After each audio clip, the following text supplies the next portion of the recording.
In today's video, we will see how to fix the Bosch dishwasher error E9240. Control communication fault reset fix. The fix one, you can power reset the dishwasher.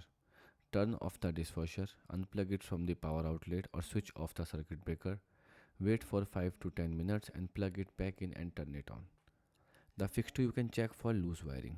Turn off power from the breaker. Open the bottom panel of the dishwasher. Check if any wire connected to the control boards are loose or damaged. And reconnect any loose wire carefully. And close the panel and restore the power. Fix 3, you can update or reset the control board. Turn the dishwasher off. Press and hold the start button for 3 to 5 seconds. Then wait for the machine to reset. And start a new wash cycle and check if the error comes back. The fix 4, you can replace the main control board.